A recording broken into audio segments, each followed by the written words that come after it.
में 15 मिनट का वक्फा आ गया है। जजेस की मुशावरत जारी थी, दलाइल मुकम्मल हो चुके हैं और अभी 15 मिनट का वक्फा दिया गया है। अगर वक्फे से पहले की सूरत हाल से आपको आगाह करें तो जो सूरत हाल सामने आई है, जो रिमार्क सामने आए हैं, जज साहब की जानिब से कहा गया कि हमें ये ढूंढ कर दें कि कहाँ लिखा है कि पार्टी है गैर मुंतखब भी हो तो उसकी बात मानना पड़ती है। और इस वक्त हम ये देख रहे हैं कि पीटीआई की सीनियर लीडरशिप अदालत के बाहर मौजूद है मीडिया टॉक के लिए। आर्गुमेंट्स हुए उसमें जो आज जो एक बजे से मुसलसल आर्गुमेंट्स हो रहे हैं।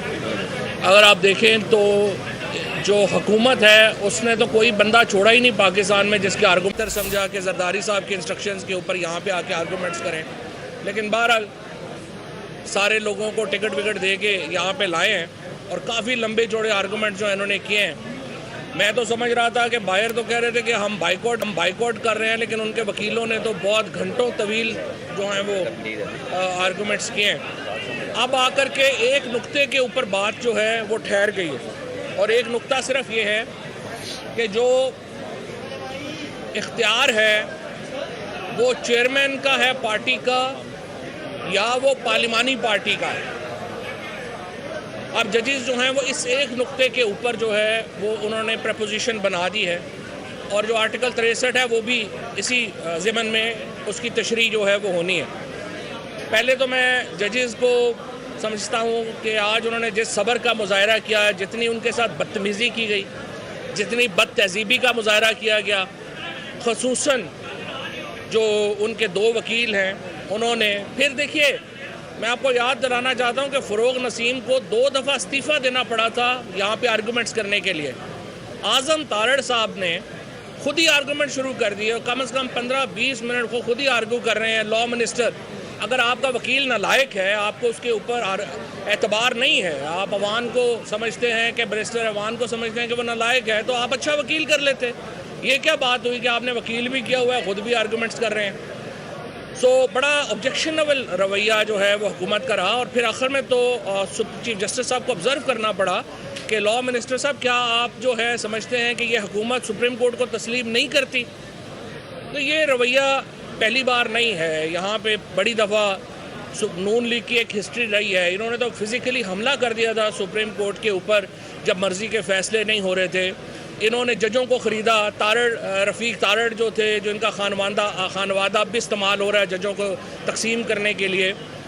रफ़ीक तारड़ का मशहूर वाक़या सजाद अली शाह साहब उस वक़्त के चीफ जस्टिस के इंटरव्यूज़ हैं जिसमें उन्होंने बताया कि किस तरह जजों को ख़रीदा गया। फिर सारे ही आपके सामने मलक क़य्यूम साहब का और इनकी जो एक पूरा जुडिशरी के साथ जिस तरह उन्होंने इस्तेमाल किया, जिस तरह बेंच फिक्सेस किए, वो एक हिस्ट्री है।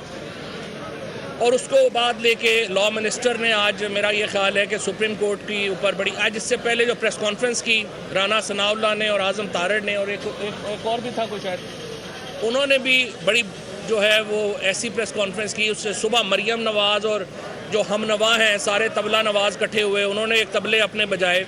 लेकिन मुझे बड़ी खुशी है सुप्रीम कोर्ट के चीफ जस्टिस ने और जज साहिबान बड़े फर्म साबित हुए और उन्होंने किसी दबाव को जो है वो अपने ऊपर तारी नहीं किया।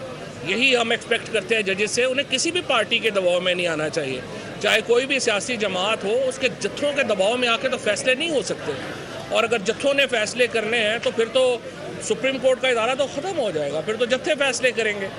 तो बहुत मुस्बत तरीके से ये आज प्रोसीडिंग्स आगे बढ़ी हैं। अब आकर के ये मैं समझता हूँ कि पाकिस्तान की जमहूरियत के लिए, ये मेरा ज़ाती राय है कि पार्लिमानी पार्टी को ये इख्तियार देना पाकिस्तान की जमहूरियत के लिए बहुत बड़ा लीप फॉरवर्ड होगा। एक जो पार्टी का जो सरबराह है उसकी आमरीत ख़त्म होगी, पार्टी का जो पार्लिमानी पार्टी है वो मजबूत होगी, उसके नतीजे में जो इख्तियारात हैं पार्लिमानी पार्टी के उसको मिलेंगे। हमारा ज़ाहिर मौक़िफ़ यही है कि ये जो इख्तियार है डी सीट करने का, ये पार्लिमानी पार्टी का है और उसके ऊपर बड़े तवील गुफ्तगू हुई है। 15 मिनट का जो है वो वक्फ़ा हुआ है। मुझे पूरी उम्मीद है कि आज जो है ये जजमेंट जो है वो होगी। जो जिस तरीके से तो कोई भी आर्गूमेंट जो है वो मुदल्लल नहीं था हुकूमत का।